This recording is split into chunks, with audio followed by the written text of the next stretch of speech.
Welcome back to the Smashi Business Show. Today I am Anika Ellis Baby, and with me today is Richard Fitzgerald. It's Friday, the 14th of June, 2024. And our stories? We have a couple of interesting stories today because Saudi Arabia has finally ditched a 50-year-old oil deal with the US. This is expected to have a seismic shift in global currency. Saudi Arabia is also launching self-driving flying taxis for Hajj. And the PIF under Turkey Al-Sheikh may establish a boxing league worth $4 to $5 billion. Brilliant story. So how's your week been, Annika? Busy. Go to any events or anything around town? No, not really. Not too much. A couple of guys were down at Atlantis. Not Atlantis. Atlantis is so synonymous with the Palm. They were on the Palm at another hotel, Zabeel Zarai, for the launch. OSN had a streaming event for the launch of House of the Dragons 2. I did see a lot of pretty impressive. It just, I really wanted to go to it because the show itself is a hit. It's you were supposed to go. I was supposed to go. I didn't go. You know what, Annika? I love going to the media events, but they kind of have to be during the day. And I feel like if they're during the day, they're more networky, they're more business, and you hear about numbers. 100%. If they're at night, they're usually entertainment. So are you implying that those who went were just dweebs who went for like? No, our team, you know, we go as media, we go as partners. We work a lot with OSN and now OSN Plus and Rami and things like that. So, you know, you can go for entertainment, and to understand the entertainment part of media is important as well. It's just nice that that there is an entertainment sector in the region, that they do have these. They had one of the actors for a type of character on the show at the event. I don't have all the details. I'm not a big watcher of this stuff, but it's nice that the events are continuing, and we do get the feeling, okay, we're entering into Eid now, and there'll be people will be traveling, but we do get the feeling that the summer is going to be an active summer. Entertainment-wise, events-wise. I myself, we talked about it earlier in the week, but I went with Farah Bashir to the AI retreat event. And she looked very scared when she mentioned it. I feel like she's already pale, but she becomes even more pale when you mention AI, because she goes on like, so we went to my enemy's lair. Like, okay. To our enemy's lair. Yeah, but it is active. But that's enough about Dubai. Like, where today there's 3 stories. I couldn't help but notice that they're all Saudi stories. Because so much is happening there. But the biggest story to come out of there is our first story for the day, which is Saudi Arabia ending a 5-year oil deal. Yeah. So this has been a long-standing agreement which underpinned the petrodollar system for over 50 years. And obviously people are all concerned. We posted about it on Smashi Business, and like a big comment was, will this impact the performance of S&P 500? The comments are all applauding the decision because everybody's really appreciating the fact of Saudi Arabia moving out, stepping away, and really doing its own thing. You know, not sticking to the system that was established during World War II. It's very interesting. So what's your businessman take on this? Yeah, you know, I'm just trying to look up. I think I should know this. I think it was King Faisal after Prince Abdulaziz Al Saud, King Abdulaziz Al Saud. So it was in 1974. And but no, actually, I have this wrong. There was an initial agreement on a boat somewhere, and you can look it up. But there was an initial meeting between the king and one of the presidents. Oh yes, I have heard of this. There's a famous they story. Landed together, and then they were just sitting, and it was That's when the diplomacy originated. But what they're referring to here is a specific deal signed on the 9th of June, 1974, that allowed US dollar to be exchanged for Saudi crude oil exports, solidifying the dollar status. So let's just go back, right? So why is it called Aramco? Because it's an American oil a Saudi American oil company, Saudi Aramco. Yes. But interestingly, Annika, I'm not an oil expert, but a lot of the petroleum companies in the US, when they kind of came here and did partnerships with certain countries, they kept their American brand name. Like Shell did a lot in Qatar, and other companies did a lot in Iran. There was something Iranian oil company, but it's known as something else on the high street. You can see it like ADNOC in the US. If we look up the branding names, But usually in that case, I think British Petroleum, I think Yes, BP was the one that was in with Iran. Yeah, I'm pretty sure.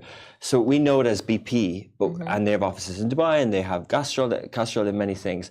But we don't know the Saudi one as an American company. We know it's Aramco because the Saudi government took back control of that, and yet they had an agreement, and so they had a 50-year agreement, meaning that they would sell, and in return, what do America get?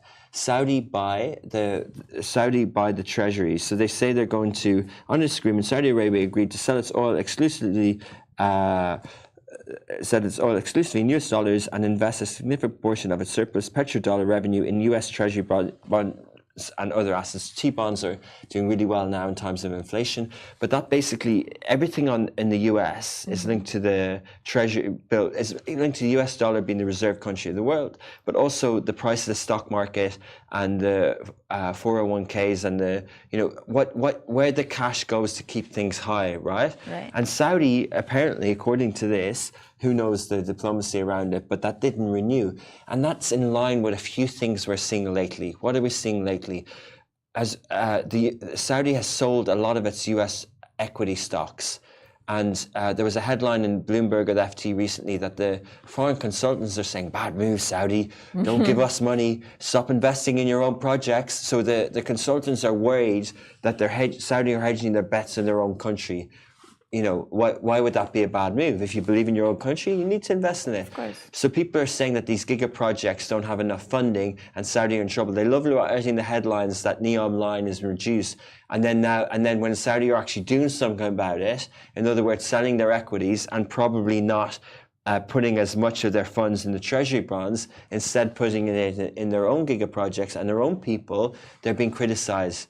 Obviously, it's very clear to read between the lines. They're being criticized with people who doesn't suit their agenda, which is propping up their own economy. And now people go further on this and they say, is this the decline of the superpower? Is this the century, this 100 years? If we were alive, inshallah, in 100 years' time, not possible, technically, who knows? But if we were, is the US the big superpower in 100 years? And I always sort of... I hope not. You know what? I don't think so. I think we're moving global south, and I think there's a 100%. Lot, and it's not just to do with the dollar, but I think there's just history of the world shows empires and dynasties, whether it's the Byzantine, whether it's the famous Umayyads, the famous Persian empires, the famous empires, the Dutch, all the big empires, even the British. I might have mentioned this in the show before, but if you read newspaper books around the turn of the 19th century into the early 1900s, a lot of the clippings, the debate at that time is, will the US emerge? Will it emerge as big as the UK, as Britain? Because Britain was a superpower then. Yeah, Europe was powerful. The sun never set. Yeah, and it wasn't inevitable that America would be the America that we know today. It was 120 years ago. That wasn't set in stone. Like Rockefeller was a young guy and blah, blah, blah. Like, the capital markets hadn't really found their feet and all that sort of stuff. Manhattan was whatever, and then it emerged. So there's a lot of things at play here. And I think these are significant things. And it is on Instagram. It is taking a headline. Who knows if that document is still there, if they renew it or not. But it does look like that if Saudi no longer has to put in treasury bonds, in the US, then they might start investing in other things. 100%. And they are planning to, because it's the Saudi Vision 2030. They want to invest into other non-oil activities. They want to move into the other sector because they're trying to deviate, but... diversify, absolutely. And, the capital markets here are still burgeoning. They're still young. Sheikh Mohammed had the vision Azan Sheikh Mohammed had the vision of making Islamic bonds, sukuks, valuable as well. So if you no longer have to put your cash into America bonds, then can you put them in sukuks here that each country has their own? So it's an interesting space to watch. Absolutely. I'm very interested about this particular story. I'm very interested to see if other countries are going to follow suit. Now that Saudi is like, no, I'm saying enough. What's going to happen? And in general, what are the long-term implications of this? How is the global economy going to alter itself? What's going to happen to currency rates? And personally, for me, as a single investor, how am I impacted? How should I take care of my funds? Should I be moving my money elsewhere? a lot of research to be done there. Bitcoin, Annika. Bitcoin. Dollars down, go to Bitcoin. But I think you're right. I think, we shouldn't finish this topic without bringing up BRICS, that sort of entity, because Saudi's now part of BRICS, British, Russia, India, South Africa. But there's at least 4 or 5 other countries there. I know we've covered it before, and that's a new sort of governing system. We got I would used like to the power in India a little bit. Yeah. Sorry? It's good. I would like the power to be a little bit with India. Yeah, absolutely. Like India are part of that. India, in with China, in with Russia, in terms of an emerging power. And there are claims that India will be one of the biggest economies, if not the biggest in the world, by the end of this century. So absolutely. Amazing. Yeah, absolutely. Go India. Global South, yay. A victory for the Global South. Absolutely. But that brings us, speaking of Saudi Arabia diversifying and doing new things, they've also launched flying taxis for Hajj. So this is a landmark move where Saudi Arabia has launched the world's first self-driving flying taxi service specifically for Hajj operations. So this is to enhance pilgrimage experience for the attendees, and it's also obviously in line with the 2030 Saudi goals, Saudi vision. It was inaugurated by the Minister of Transport and Logistics, and it is meant to help people transport themselves between the holy sites of Arafat, Mina, and Muzdalifa during the Hajj pilgrimage. I think that's very interesting. I like that every year Saudi does something new, something interesting to really amp up the Hajj experience. I just saw a video recently of how there was this mosque that was supposed to be, I forgot the name of the mosque, I'm really sorry, but it has a thing that opens up just to help with the crowd, and in general, if it gets too hot, they just open it up so that there's a little more circulation. For a long time, Saudi has always been innovative in some sense, doing things with what they have, trying to make experiences better, which I think is a good sign of a country that's slowly trying to build itself in every way, even religiously. Yeah, absolutely. I mean, flying cars and flying taxis, Dubai has been at the forefront of that. Yeah, there was a video of Sheikh Hamdan sitting in a flying taxi. No, just watching from a distance a flying taxi as it went up. Yeah, we've covered Archer a lot on the show as well, and they're one of the pioneers in that space. And to see, especially Saudi, but especially around Hajj, it's going to be Eid prayer this weekend. It's a very hot time. They're dealing with the highest numbers in a long time. I'll just read out some of, I'll shout out our Love in Riyadh show, because the 2 girls over there in Riyadh, Rama and Sarah, talk about Hajj in terms of what's happening at the moment. So if you want to listen to that a bit more from a Saudi on the ground perspective, but for the purpose of this business show, we'll talk a little bit about the economics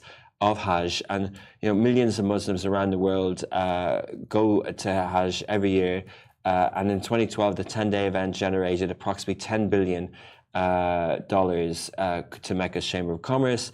The real estate investment in Mecca is a lucrative opportunity. Hotel owners near the main mosque charge up to $700 per night.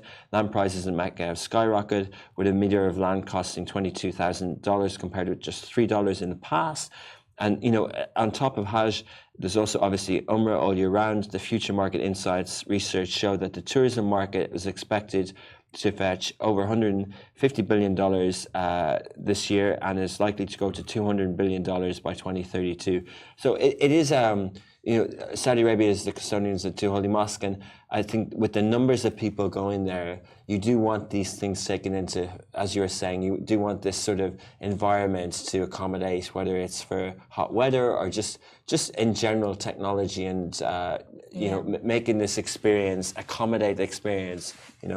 I do love that the fact that the Middle East, I think when it grows, becomes a bigger empire than it already is, it's going to stay, because we are combating with so many different, it's not just the world and stereotypes that are against the Middle East, but it's also things like nature, the weather. We are making do in a place that's a desert, which is technically seen as a dry piece of land, extremely humid temperatures, very hot or very cold, but we're making do and we're finding new ways. And I truly believe the solutions for climate change, because climate change, an impact is that it's going to heat up, and it is heating up already. I think it's going to come mainly from the Middle East because we know how to cope with these things. We've been doing it for centuries, be it the mud houses or the sand houses or the big structures you see in old Dubai even now. It's a sign of absolutely, absolutely. If the Earth is getting hotter, the one part of the planet that was used to dealing with heat is here. So more people move here. But I think it's interesting you bring that up, especially around now and prayers and being outside and everything like that. But climate isn't necessarily just warming; it's also disasters and it's also floods, and things like that. So it's unpredictable, extreme weather conditions, hot or cold, which we've started to see on the 16th of April. 16th of April. Good journalist, knowing the date. It was a good point. I was listening to the radio the day after, and the person on the radio said, "We'll remember this date." And I love to check with people, do they remember the date? But I thought it's the 19th. But the 19th was the Friday. Yes. So I remember that. I got engaged that day, so that's why I remember it. Cute. But that was the Friday. But yeah, the 16th was the Tuesday, right? Wednesday, Thursday, Friday. Yeah, exactly. I was somewhere yesterday. I was actually at Shark Tank, behind the scenes of Shark Tank, but I won't share much about it because it's a bit. It's not that I signed an NDA, but they don't want to reveal much. But they're shooting season 2 of Shark Tank, and someone walked by, an English gentleman, and he was chatting to someone. He said, "Yeah, I've just back from the UK. We lost our house in the floods." So so people are still dealing with this sort of 2 or 3 months later. But insurances are in place. Alfred hasn't ran anywhere, so I think we're coping with it. Yeah. And if not, maybe we can take boxing classes, like from PIF, which brings me to our next story.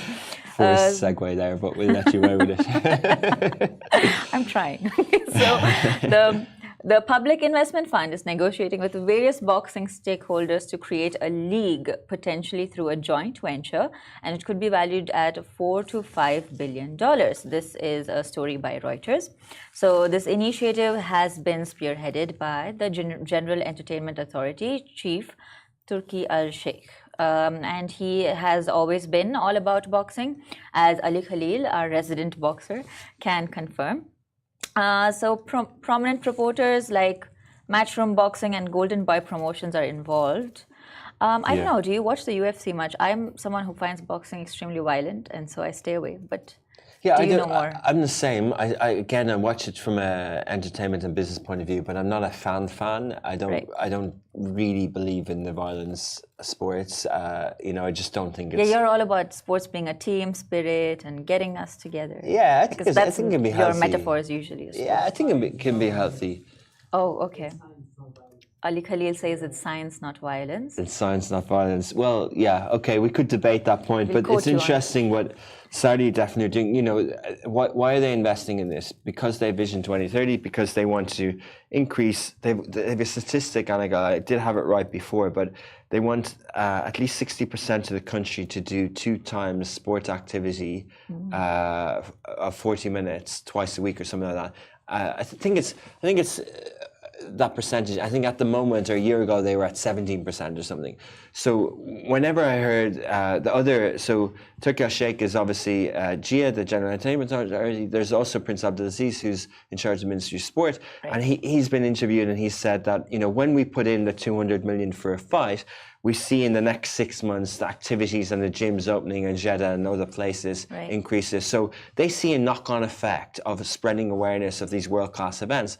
The Western world is called it sport washing. I've seen some analysis and some commentary this week around this boxing league saying Saudi's doing an interesting thing here.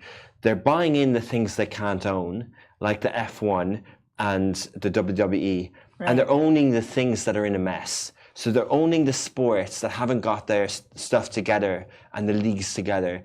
Now, F1, NBA, Premier League, like these are all FIFA. These are all global entities that are well run, massively commercially successful. But then you look at other sports like tennis, boxing, it's all over the place. They don't know if the players own it, if the league own it, the leagues are fighting with golf, prime